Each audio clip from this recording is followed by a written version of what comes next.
서울 강남의 한 고급 요양병원 VIP 병실, 70대 노인 한 명이 산소호흡기를 끼고 침대에 누워 있습니다. 하지만 이 병실에서 벌어지고 있는 광경은 정말 충격적이죠. 아버지가 그렇게 큰 돈을 숨기고 계셨을 줄이야. 우리한테는 늘 힘들다고 하시더니. 내가 장남인데 당연히 내가 모셔야지. 아버지 재산 목록부터 확인해야 해. 병상에 누운 아버지 앞에서 자식들이 벌이고 있는 건 바로 유산 쟁탈전이었습니다. 40대 후반의 첫째 아들 민혁, 40대 초반의 둘째 딸 수연, 그리고 그들의 배우자들까지 이들의 눈빛은 탐욕과 조급함으로 번들거리고 있었어요. 평생을 사채업자로 살아온 박정태. 그는 돈이야말로 세상에서 가장 강력한 힘이라고 믿어 의심치 않았어요.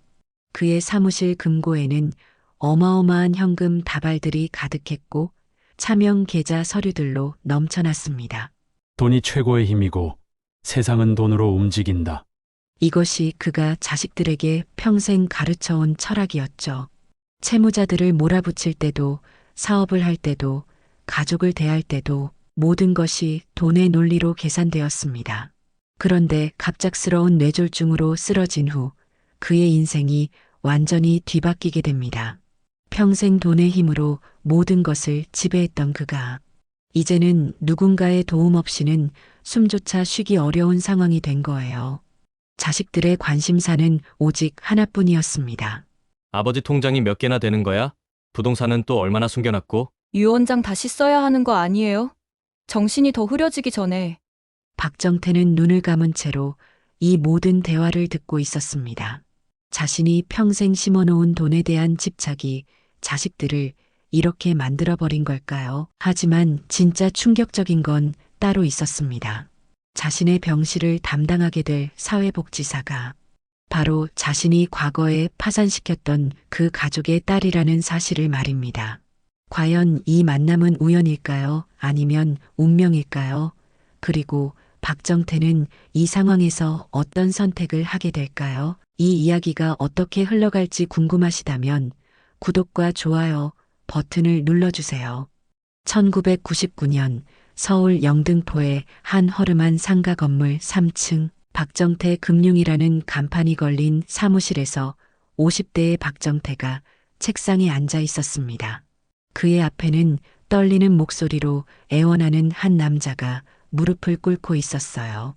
박 사장님, 제발 일주일만 더 시간을 주세요. 아내가 수술을 받아야 해서. 김상철 씨, 그런 사정 이야기는 은행에서 하시고요. 여기는 상담소가 아니라 비즈니스 하는 곳입니다. 박정태의 목소리는 차갑고 단호했어요. 그의 책상 서랍에는 각종 계약서와 담보 서류들이 빼곡히 들어 있었고 사무실 한쪽 벽에 설치된 대형 금고에는 상상을 초월하는 양의 현금이 쌓여 있었죠. 돈을 빌릴 때는 언제고 갚을 때는 사정이 있다고? 그럼 처음부터 빌리지를 말았어야죠. 그때 박정태가 상대했던 채무자 중에 김상철이라는 사람이 있었습니다. 작은 식당을 운영하며 어렵게 살아가던 그는 아내의 급한 수술비 때문에 박정태에게서 거액을 빌렸어요. 하지만 아내의 수술이 실패로 끝나면서 김상철의 인생은 완전히 무너져 버렸죠. 이자를 못 갚겠다고요? 그럼 담보로 잡힌 식당부터 넘기시죠. 박 사장님, 이 식당이 없으면 저희 가족이 어떻게 살라고 하는 거예요? 어린 딸도 있는데. 그건 제 알 바 아니고요. 계약서에 사인한 건 김 씨 본인 아닙니까? 박정태는 일말의 동정심도 보이지 않았습니다. 그에게는 오직 숫자와 계약만이 존재했거든요. 그날 김상철의 식당 앞에 압류 딱지가 붙었을 때 가장 가슴 아픈 장면이 벌어졌어요. 초등학교 3학년짜리 어린 딸이 식당 문 앞에서 울고 있었거든요. 아빠가 왜 우는지, 엄마는 왜 병원에서 돌아오지 않는지, 그리고 집이 왜 없어졌는지 아무것도 이해할 수 없는 그 아이의 눈에는 절망과 혼란이 가득했습니다. 아빠, 우리 이제 어디서 살아요? 그 아이의 이름은 김나영이었습니다.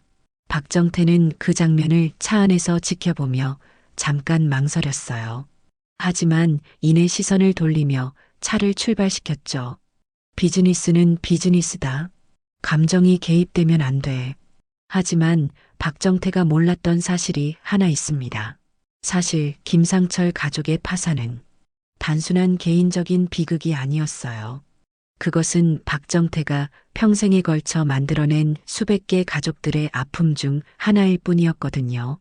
그의 금고에 쌓인 그 엄청난 돈들은 모두 이런 식으로 만들어진 것들이었습니다. 한 가족 한 가족의 절망 위에서 쌓아 올린 피와 눈물의 결정체였던 거죠. 그런데 이때 박정태는 전혀 상상하지 못했어요. 20년 후 자신이 길거리에 내몰았던 그 어린 김나영이 자신의 마지막 순간을 지켜보게 될 사람이 된다는 사실을 말입니다. 더욱 아이러니한 건 그 아이가 자라서 다른 사람들의 아픔을 치유하는 사회복지사가 되었다는 거예요. 자신과 가족이 당했던 그런 고통을 다른 사람들이 겪지 않게 도와주는 일을 평생의 업으로 삼게 된 거죠. 그리고 지금 바로 이 순간 성인이 된 김나영이 박정태가 입원한 바로 그 요양병원에서 일하고 있었습니다. 그것도 박정태의 담당 사회복지사로 배정될 예정이었어요. 김나영 역시 박정태의 정체를 알게 되었을 때 과연 그녀는 복수를 선택할까요? 아니면 용서를 선택할까요? 박정태는 병실에서 자식들의 대화를 들으며 쓰디쓴 깨달음을 얻고 있었습니다. 아버지, 유언장 다시 쓰셔야 하는 거 아니에요? 정신이 더 흐려지기 전에 말이에요. 수연의 재촉하는 목소리가 귀에 꽂혔어요. 박정태는 눈을 감은 채 생각했죠. 내가 이 아이들을 이렇게 만든 건가? 사실 박정태에게는 지금까지 아무에게도 말하지 않은 깊은 후회가 있었습니다. 20년 전 김상철 가족을 길거리로 내몰았던 그날 밤, 박정태는 집에 돌아와서 당시 20대였던 민혁에게 이렇게 말했어요. 민혁아, 아빠가 오늘 너한테 중요한 교훈을 하나 가르쳐 줄게. 세상에서 가장 무서운 게 뭔지 알아? 뭔데요, 아빠? 가난이야. 돈이 없으면 아무것도 할 수 없어. 그러니까 넌 절대로 다른 사람 눈치 보지 말고 돈을 벌어야 해. 수단과 방법을 가리지 말고 말이야. 그때 어린 수연도 아빠의 말을 듣고 있었거든요. 박정태는 자식들에게 돈의 중요성만을 강조하며 키웠습니다. 다른 사람의 아픔이나 감정 같은 건 사치라고 가르쳤어요. 돈만 있으면 뭐든지 해결할 수 있다. 사람의 마음도 돈으로 살 수 있어. 하지만 지금 병실에서 벌어지고 있는 광경을 보니 박정태는 자신이 얼마나 큰 실수를 했는지 깨닫게 되었습니다.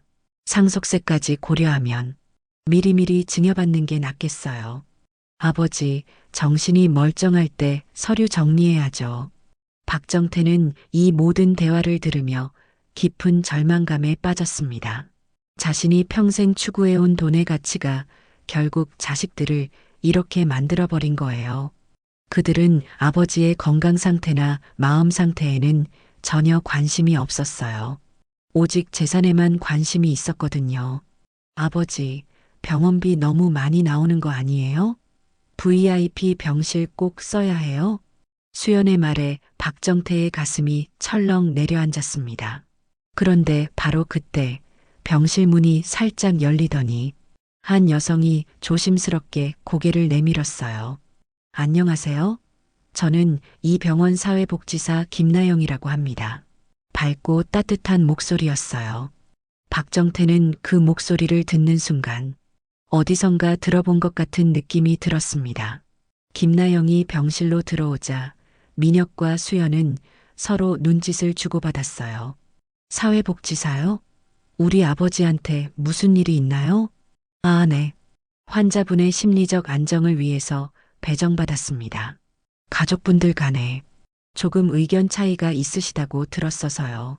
나영의 말에 자식들의 표정이 일순간 굳어졌어요. 혹시 자신들의 재산 다툼이 병원 측에 좋지 않게 비춰진 건 아닌지 걱정이 된 거죠. 저희는 아버지를 위해서 하는 얘기인데 혹시 오해하신 거 아닌가요? 박정태는 김나영의 얼굴을 자세히 보려고 노력했습니다. 분명 어디선가 본 것 같은데 정확히 기억이 나지 않았어요. 하지만 이상하게도 그녀의 존재만으로도 병실의 분위기가 달라지는 것 같았습니다. 마치 차가운 얼음 위에 따뜻한 햇살이 비추는 것처럼 말이에요. 혹시 성함이 어떻게 되시죠? 박정태가 떨리는 목소리로 물었을 때 나영은 환한 미소를 지으며 대답했습니다. 김나영입니다. 그 순간 박정태의 눈이 휘둥그레졌어요. 김나영. 그 이름이 20년 전 기억을 소환해냈거든요. 설마 그 아이가? 그 순간 박정태의 심장이 멈춘 것 같았어요. 20년 전 그 어린 소녀의 얼굴이 눈앞에 선명하게 떠올랐거든요. 아니야. 설마. 박정태는 나영의 얼굴을 더 자세히 들여다봤습니다. 그녀의 눈매, 코끝, 그리고 말할 때 살짝 올라가는 입꼬리까지 모든 게 20년 전 그 아이와 너무나 닮아 있었어요. 나영 역시 박정태를 바라보며 이상한 기분을 느끼고 있었습니다. 분명 처음 보는 얼굴인데 왜인지 모르게 불편한 감정이 스멀스멀 올라오고 있었거든요. 환자분 성함이 박정태님. 그 이름을 확인하는 순간 나영의 얼굴이 창백해졌어요. 박정태. 그 이름은 그녀의 어린 시절을 송두리째 바꾸어 버린 악몽의 이름이었거든요. 잠시 실례하겠습니다.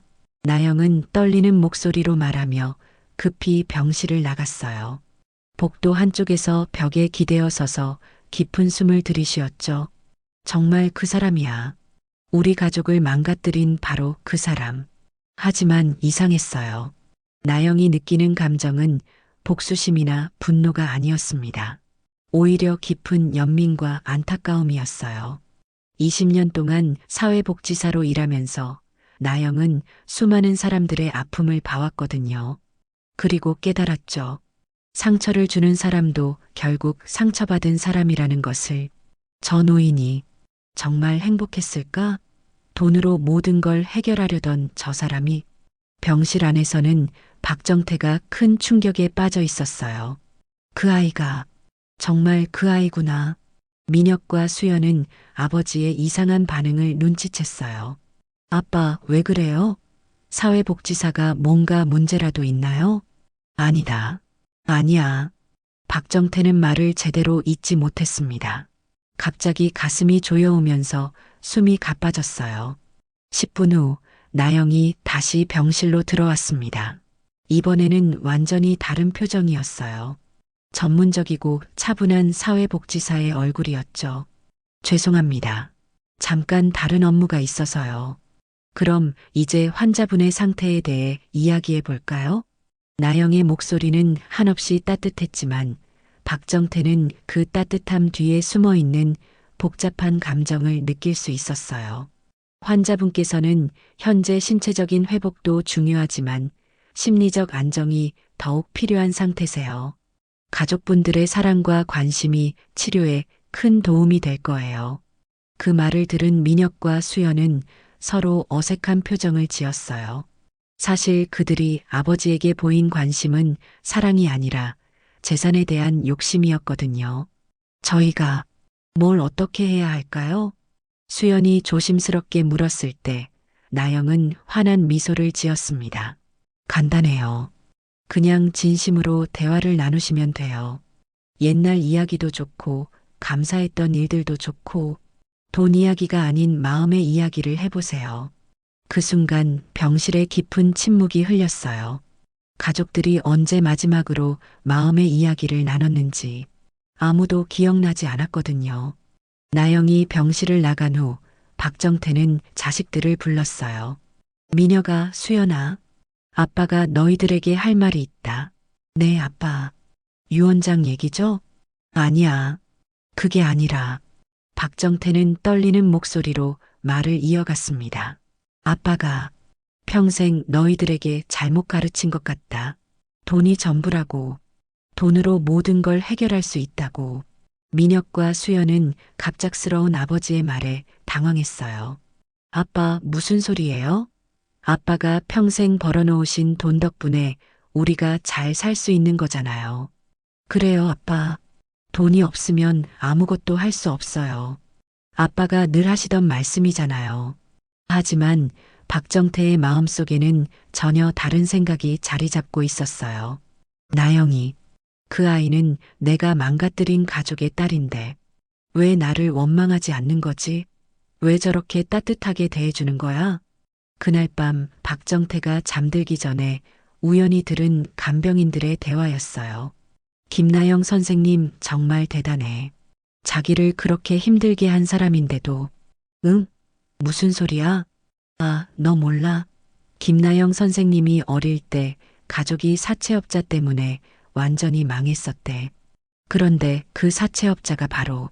목소리가 점점 작아지면서 박정태는 더 이상 들을 수 없었어요.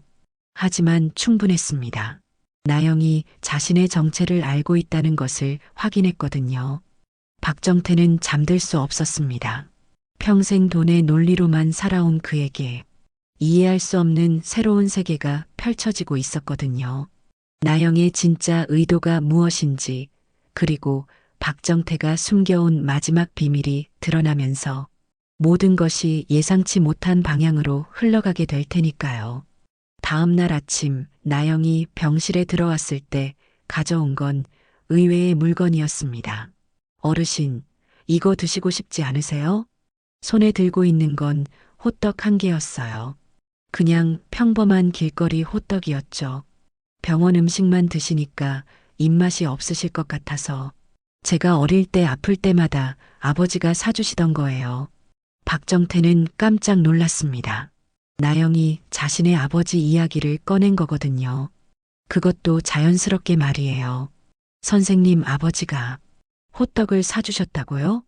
네. 우리 아버지는 늘 이렇게 말씀하셨어요. 나영아, 비싼 약보다 마음을 담은 따뜻한 음식이 더 좋은 약이다라고요. 그 순간 박정태는 충격적인 깨달음을 얻었어요. 나영이 자신을 원망하기는커녕 돌아가신 아버지를 그리워하며 그 사랑을 자신에게 베풀고 있다는 사실을 알게 된 거죠. 그런데 선생님 아버지는 어떻게 되셨나요?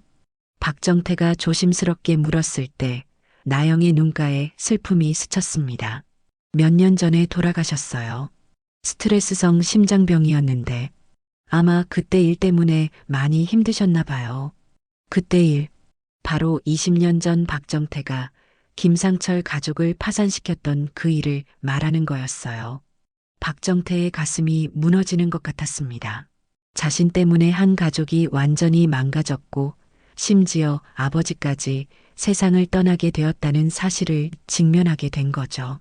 선생님, 저는 어르신, 과거 일은 이제 중요하지 않아요.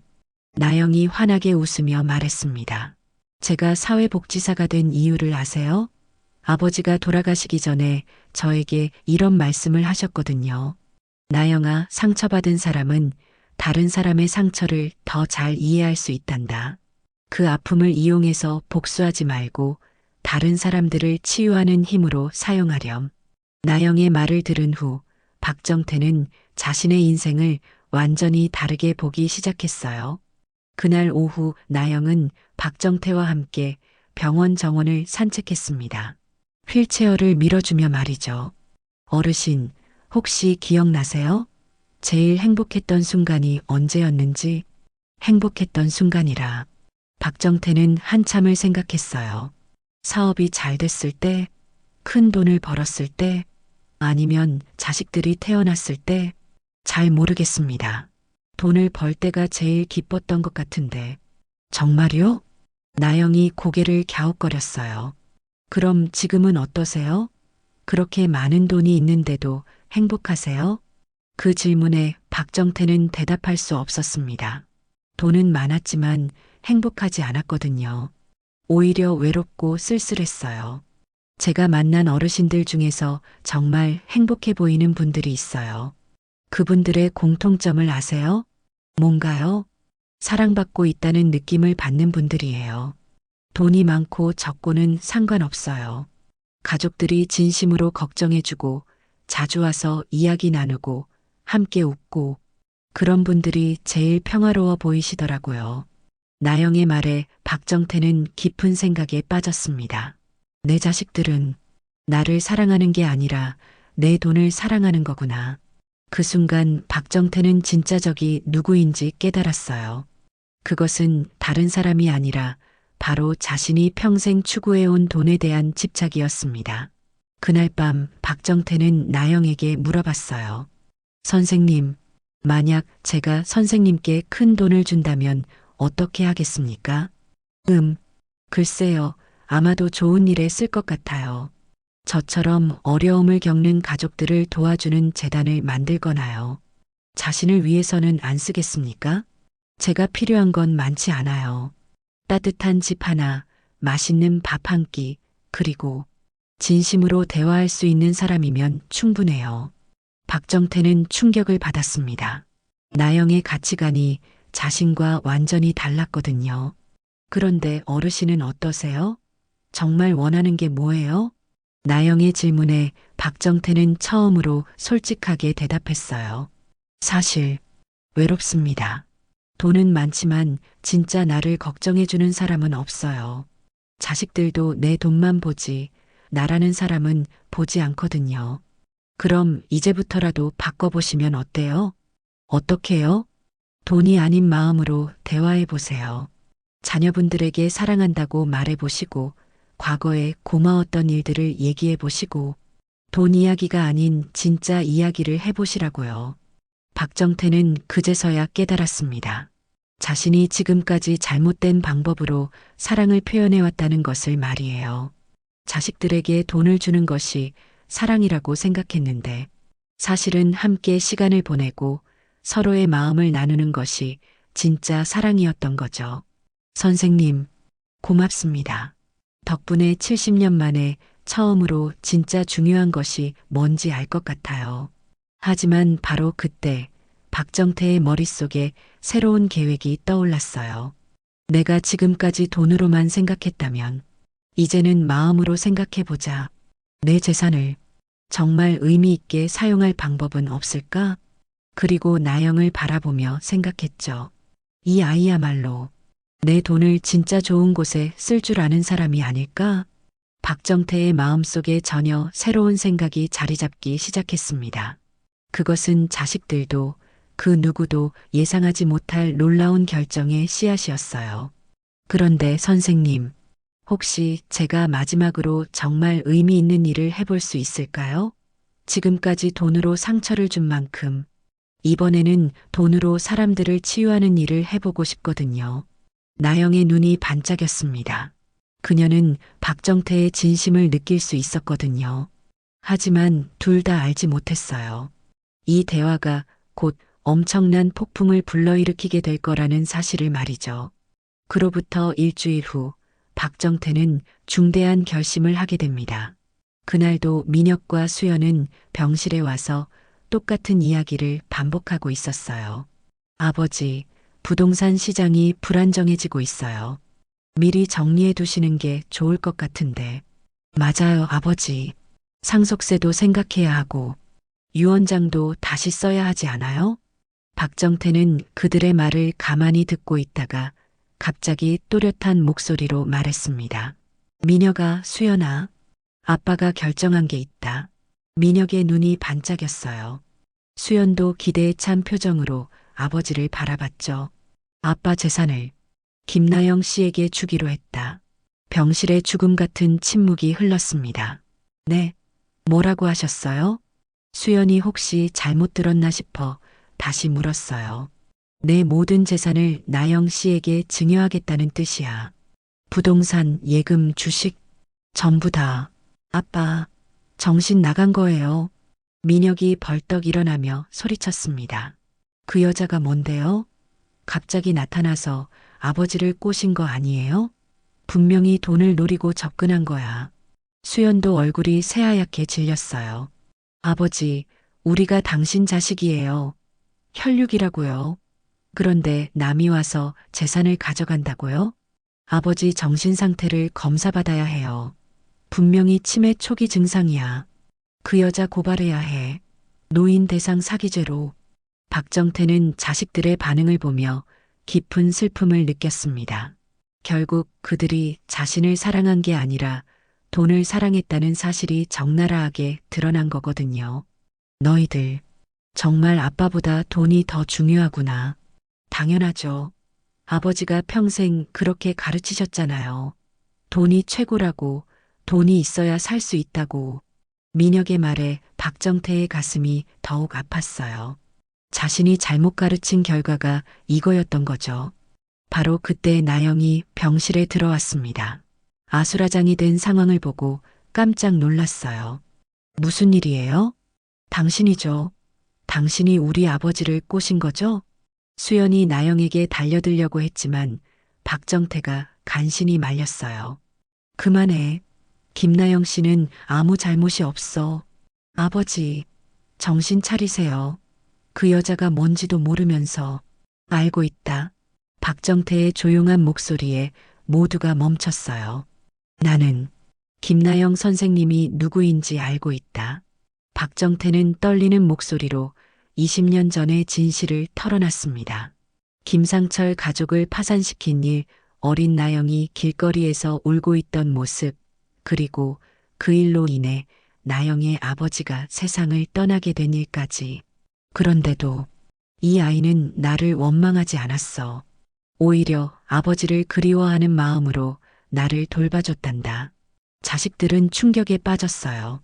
아버지가 그런 과거를 숨기고 있었다는 사실도 놀라웠고, 나영이 그런 상황에서도 아버지를 보살펴준다는 것도 믿기 어려웠거든요. 그래서 더욱 확신이 서는 거야. 이 아이야말로 내 돈을 진짜 좋은 곳에 쓸 줄 아는 사람이라는 걸. 나영은 깜짝 놀라며 박정태를 말렸어요. 어르신, 안 돼요. 저는 그런 돈 받을 수 없어요. 왜? 제가 어르신을 도와드리는 건 돈 때문이 아니라 마음 때문이에요. 돈을 받으면 그 마음이 변질될 것 같아서요. 나영의 말을 들은 박정태는 더욱 확신했어요. 이 아이야말로 진정한 가치를 아는 사람이라고 말이죠. 그렇기 때문에 더욱 너에게 주고 싶다. 너는 돈을 탐내지 않으니까. 그 돈으로 진짜 도움이 필요한 사람들을 도울 거 아니야? 박정태는 평생 처음으로 자신의 진심을 털어놨어요. 나는 평생 돈만 믿고 살았다. 그 결과가 뭔지 이제야 알겠어. 돈으로는 진짜 사랑을 살 수 없다는 걸 말이야. 자식들을 바라보며 말했습니다. 너희들이 나를 사랑한 적이 있었나? 아니면 내 돈을 사랑한 거였나? 그 질문에 민혁과 수연은 대답할 수 없었어요. 사실이었거든요. 아버지, 그래도 우리가 가족이잖아요. 수연이 눈물을 흘리며 말했지만 박정태는 이미 마음을 정했어요. 가족이라는 게 혈연만으로 되는 건 아니구나. 진심으로 서로를 걱정하고 사랑할 때 진짜 가족이 되는 거야. 박정태는 나영을 바라보며 말했습니다. 나영아, 아저씨가 평생 잘못 살았다. 이제라도 제대로 된 일을 하고 싶구나. 그 순간 나영의 눈에서 눈물이 흘렀어요. 박정태의 목소리에는 진심이 담겨 있었거든요. 하지만 어르신, 이러시면 가족들과 더 멀어지실 거예요. 괜찮다. 나는 이제 진짜 가족이 뭔지 알았으니까. 민혁과 수연은 분노와 절망에 빠졌어요. 좋아요. 그럼 우리도 할 말이 있어요. 민혁이 주먹을 쥐며 말했습니다. 법정에서 봐요. 아버지가 정신이 온전하지 않다는 걸 증명하겠어요. 그날 밤 민혁과 수연은 변호사를 찾아갔습니다. 아버지를 상대로 정신능력 부재와 부당이득 반환 청구 소송을 제기하기 위해서였어요. 박정태와 나영 앞에는 마지막 시험이 기다리고 있었습니다. 과연 법정에서 돈의 논리가 이길까요? 아니면 진심의 힘이 승리할까요? 3개월 후 서울중앙지방법원 제3민사부 법정. 박정태 씨, 증인석에 나와주시기 바랍니다. 박정태는 지팡이를 짚고 천천히 증인석으로 걸어갔어요. 많이 회복되었지만 여전히 몸은 불편했죠. 하지만 그의 눈빛만큼은 그 어느 때보다 또렷했습니다. 방청석에는 민혁과 수연 그리고 그들의 변호사가 앉아 있었어요. 반대편에는 나영이 조용히 앉아 있었고요.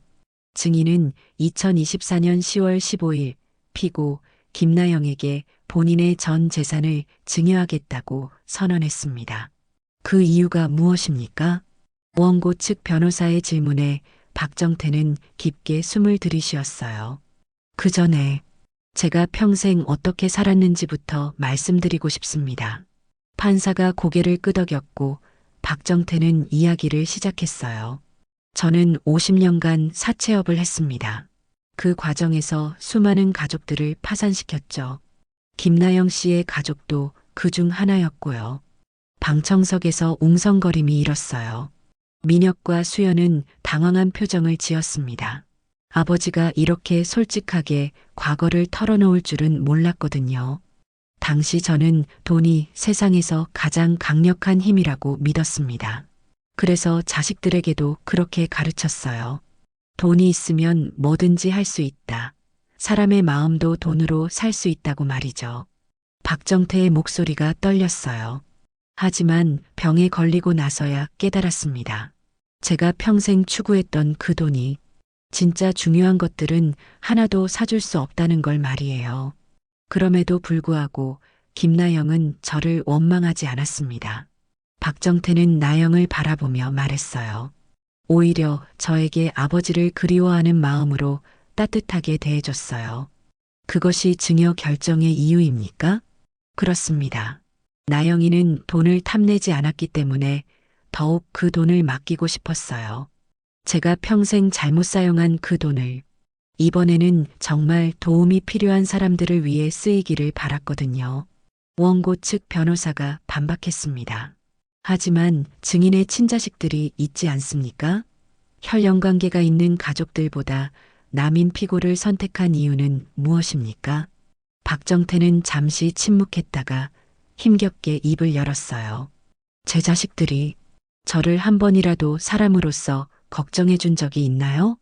방청석의 민혁과 수연이 당황했어요. 병원에 입원한 첫날부터 마지막까지 그들의 관심사는 오직 제 재산뿐이었습니다. 유언장 언제 쓸 거냐, 재산이 얼마나 되냐, 병원비가 너무 많이 나온다. 이런 말만 했어요. 박정태의 목소리에 깊은 슬픔이 묻어났습니다. 반면에 나영이는 제가 외로워할 때 이야기 상대가 되어주고 입맛이 없을 때 따뜻한 음식을 가져다주고 정원을 산책하며 진짜 행복이 뭔지 알려줬어요. 그렇다면 혈연보다 정을 더 중시한다는 말씀입니까? 가족이라는 건 혈연만으로 되는 게 아니라고 생각해요. 진심으로 서로를 걱정하고 사랑할 때 진짜 가족이 되는 거죠. 박정태의 증언을 듣던 민혁이 갑자기 일어났어요. 잠깐만요. 판사님, 원고 박민혁입니다. 제가 한 말씀 드려도 될까요?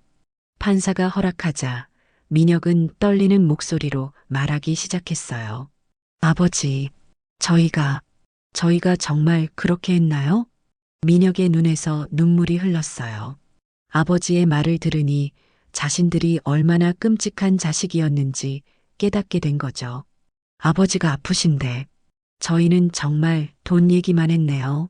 수연도 울음을 터뜨렸습니다. 아버지, 미안해요.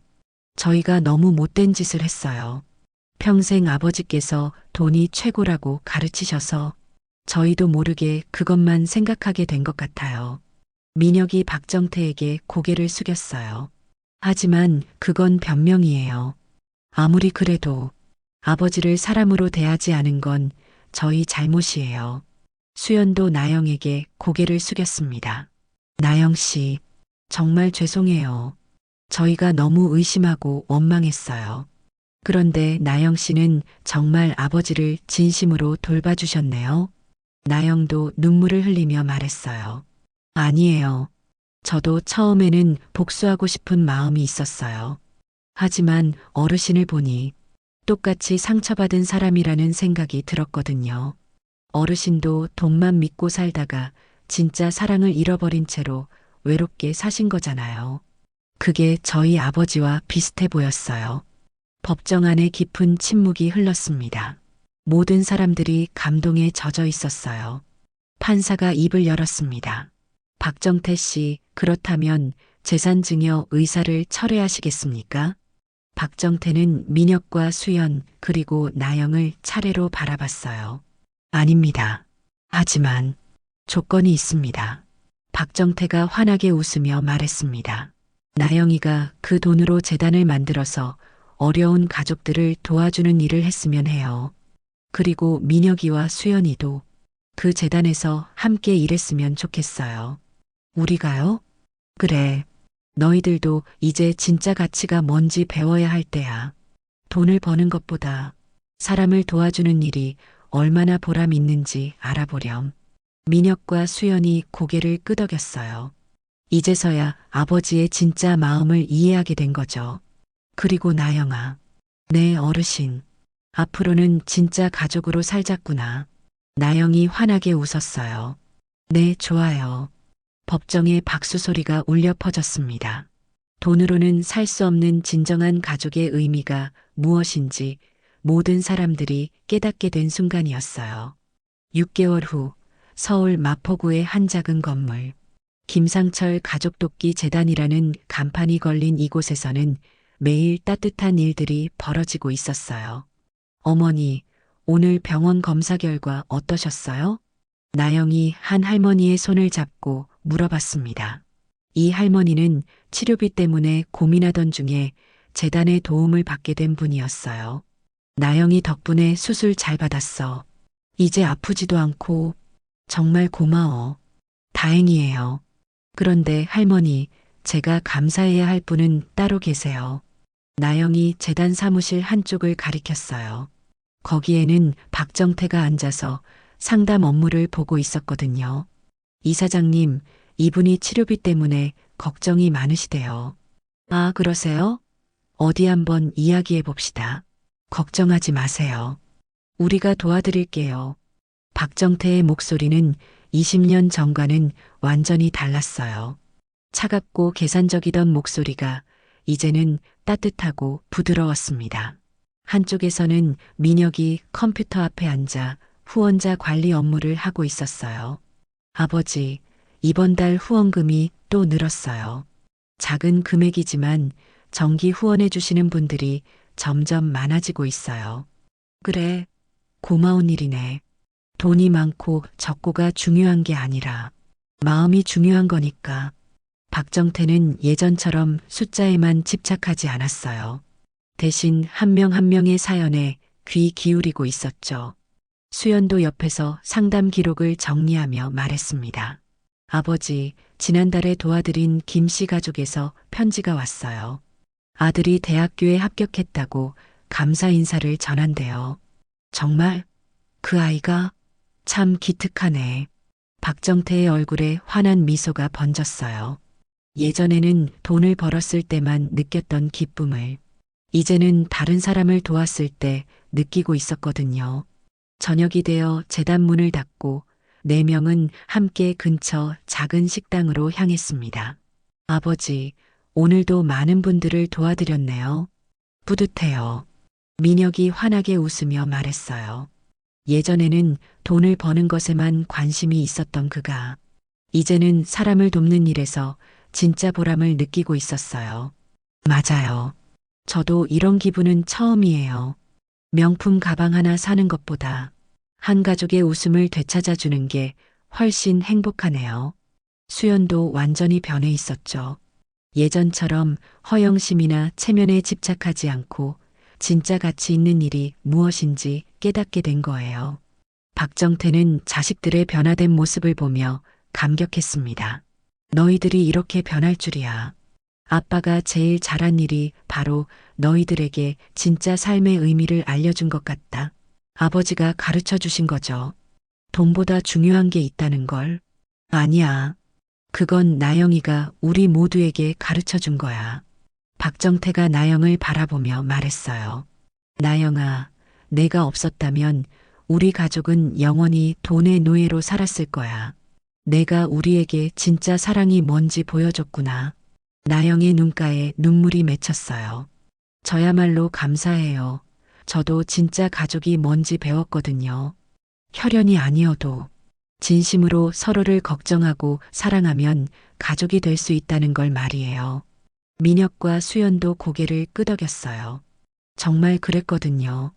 다른 사람을 도와줄수록 자신들도 더 행복해지고 가족 간의 사랑도 더 깊어지고 있었어요. 그리고 무엇보다 아빠는 이제 진짜 부자가 된 것 같다. 박정태가 환하게 웃었습니다. 돈으로는 살 수 없는 가장 소중한 것들. 그것이 바로 진정한 가족의 의미이고 사랑의 힘이었습니다.